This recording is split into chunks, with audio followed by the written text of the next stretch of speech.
Comme chaque semaine, nous nous retrouvons pour un nouvel épisode de l'École Buissonnière, votre émission consacrée à l'école. Grâce aux archives, à la fiction et à votre imagination, l'histoire prend vie. Aujourd'hui, découvrons l'école et la résistance à travers la vie de Jean Zay. Ministre de l'Éducation française jusqu'en 1939, Jean Zay est une figure importante pour notre République. Il a été arrêté puis incarcéré en 1940 par le régime de Vichy. Grâce à ce portrait de résistant, rentrons dans l'histoire de l'école des jours sombres au lendemain de la Libération. Vous écoutez l'École Buissonnière, l'émission à ne pas sécher.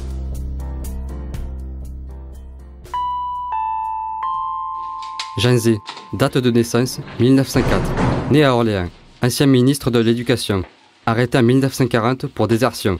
Aujourd'hui, le 28 novembre 1942, demande de visite pour voir sa femme et ses filles. Oh collègue, va ouvrir la cellule de Jean Zay. Sa visite a été acceptée. Sa femme et les mômes? Oui. Tiens, les clés sont sur le bureau.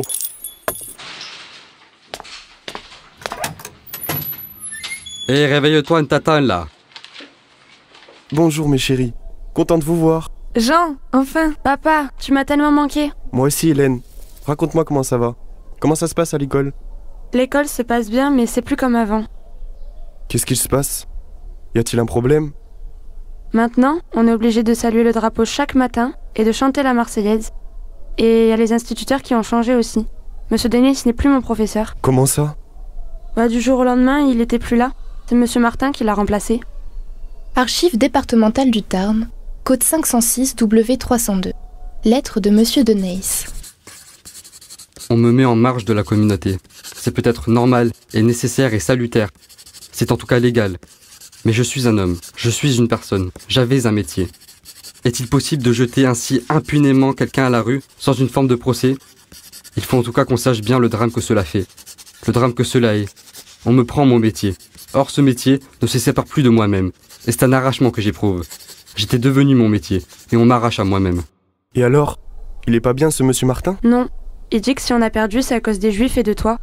En plus, il y a les autres qui m'embêtent. Ils disent que je suis la fille d'un traître. Ne les écoute pas ma fille, laisse-les dire. Maintenant, je vais parler avec maman. Retourne donc jouer avec ta petite sœur.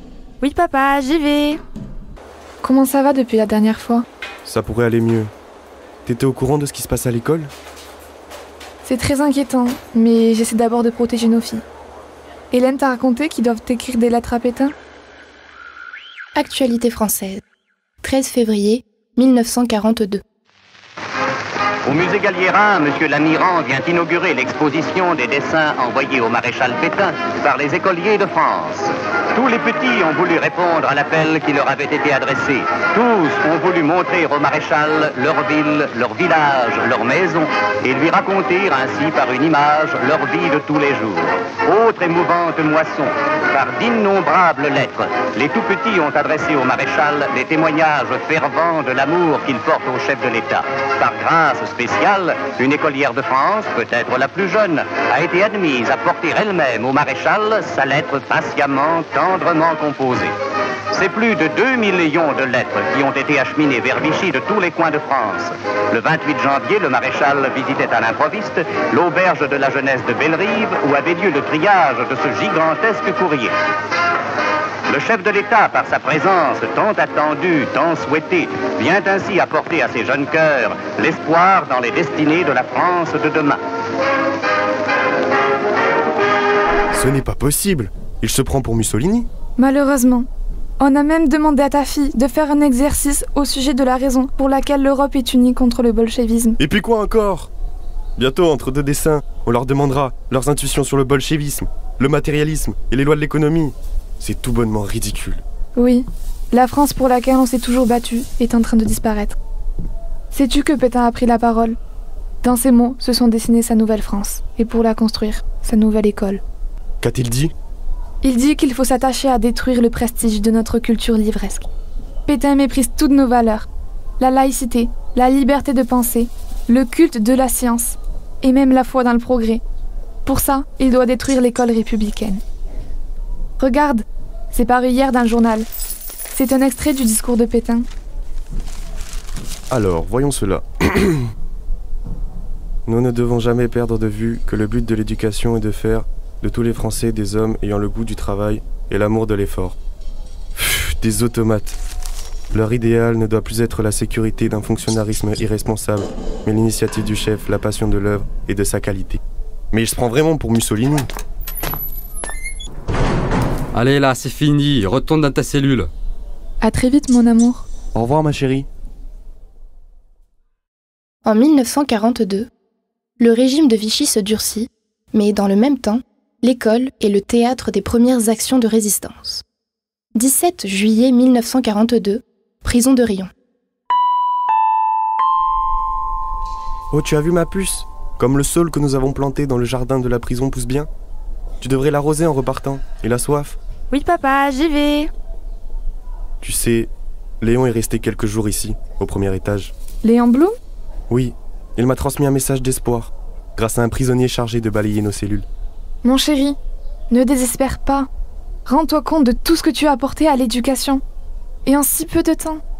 Mais je voulais que l'élève devienne grâce à l'école, une personne pouvant s'exprimer, un citoyen libre et critique, justement capable de lutter contre la propagande. Jean, je comprends que tu sois bouleversé par tout cela, La mais... situation politique semble si désespérée. C'est un réel désastre pour la France. Rassure-toi, lorsque la guerre sera finie, nous verrons le résultat de tes efforts. Et la France aura besoin de gens comme toi pour reconstruire. Tu as raison, Madeleine. Ne baissons pas les bras. Même d'ici, je peux continuer à réfléchir, à mettre mes idées au clair, à écrire. Allez là, c'est bientôt l'heure. Et dis collègue, Zi se plaint alors qu'il peut voir sa famille lui. Moi la mienne est restée dans le Tarn. Et Monique, dans sa lettre, elle me raconte qu'à l'école de la petite, la maîtresse elle refuse de faire ce que Pétel lui demande. T'y crois toi? Archives départementales du Tarn, côte 1917 W363. Rapport d'inspection de Mademoiselle Barrault. Bonjour à tous. Asseyez-vous. Comme je vous l'avais dit, aujourd'hui, nous recevons monsieur l'inspecteur. Je vous prie de vous mettre au travail et de rester bien concentrés. Oui, madame. Bonjour, Bonjour, monsieur. Reprenons donc la lecture d'hier. Marie, reprends s'il te plaît. Paul Doumer, de mes fils. La patrie, c'est le pays où les hommes de notre race vivent fins et indépendants, soumis aux seules lois qu'eux-mêmes ont faites et n'en recevant de personne au monde. Avec ce texte, l'institutrice, Mademoiselle Barrault, défie sciemment l'autorité qui s'impose à sa classe. Sous une naïveté feinte, elle défend les valeurs de la République.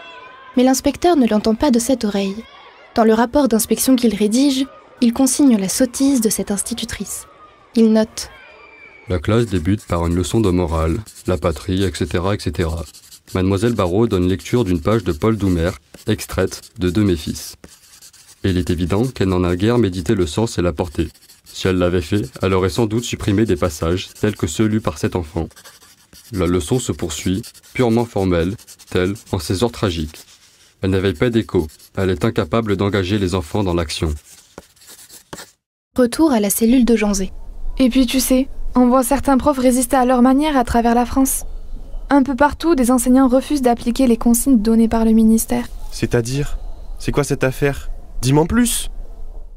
Archives départementales du Tarn, côte 506 W117. Lettre de Monsieur Vialan, adressée au maréchal Pétain. Monsieur le maréchal, vu les anomalies qui se présentent à notre école de Saint-Jérôme, commune de Castelnau de Montmiral, je me vois dans l'obligation de vous dire que nous ne voyons jamais le drapeau tricolore au mât de l'école mis en place à cet égard. Il est très regrettable, en vue de l'éducation des enfants, que leur maîtresse ne fasse pas la morale sur l'emblème de l'État français. J'espère, monsieur le maréchal, qu'il vous sera facile à ce sujet de savoir s'il y a mauvaise foi de l'institutrice. Dans cette attente, veuillez agréer, monsieur le maréchal, ma respectueuse sympathie.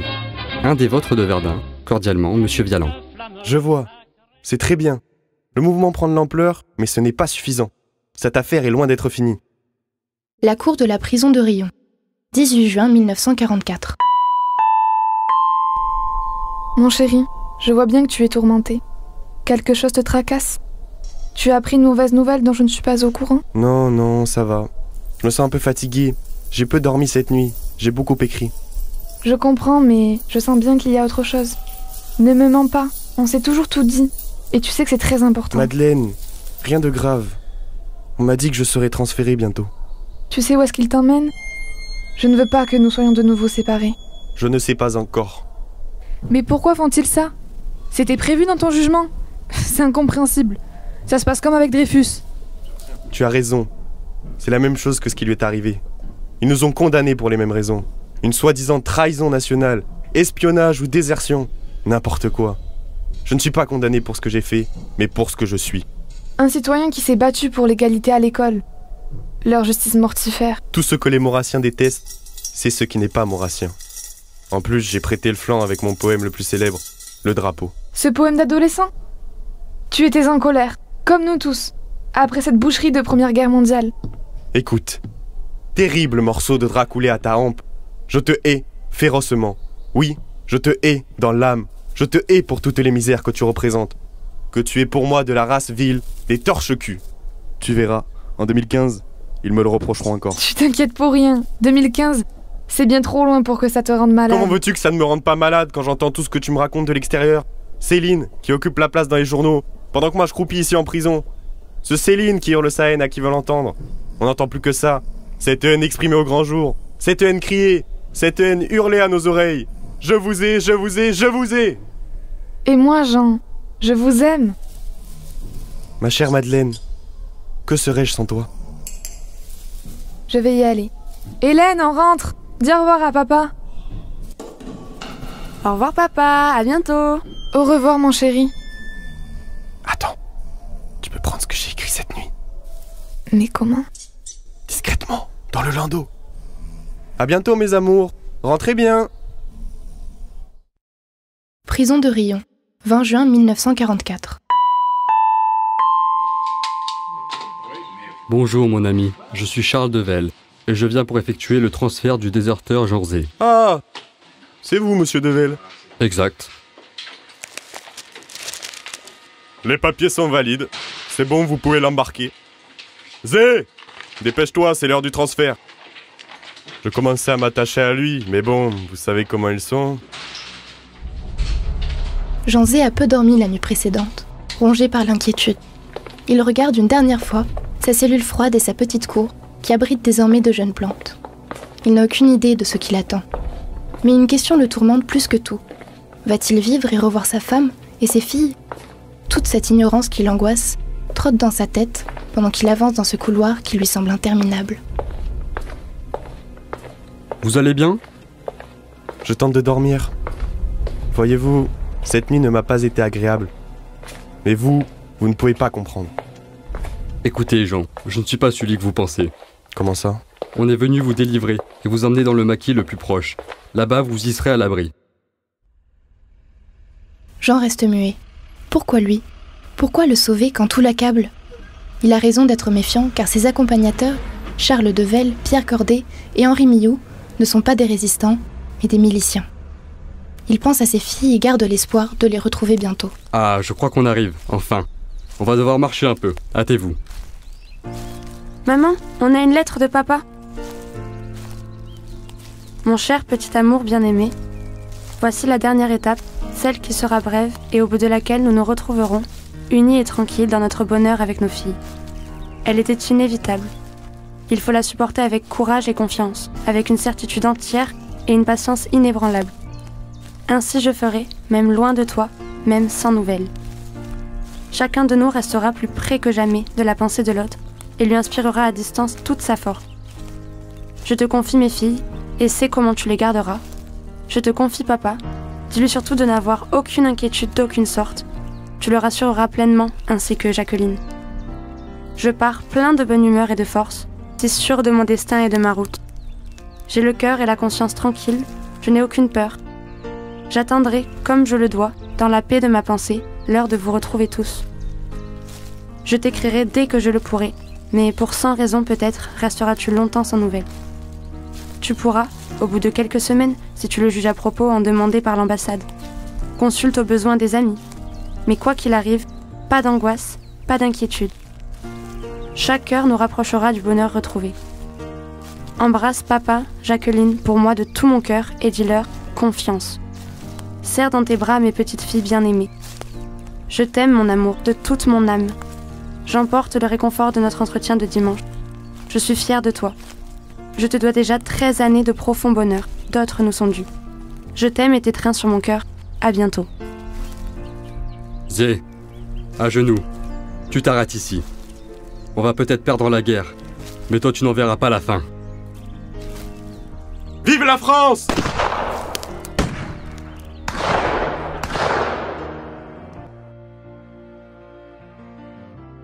Quelle dernière pensée lui vint? L'arme braquée sur lui. Nul ne le sait, mais ces derniers mots, eux, sont restés célèbres. Ceux d'un homme qui a passé sa vie à défendre ses idées et avec elles, notre école.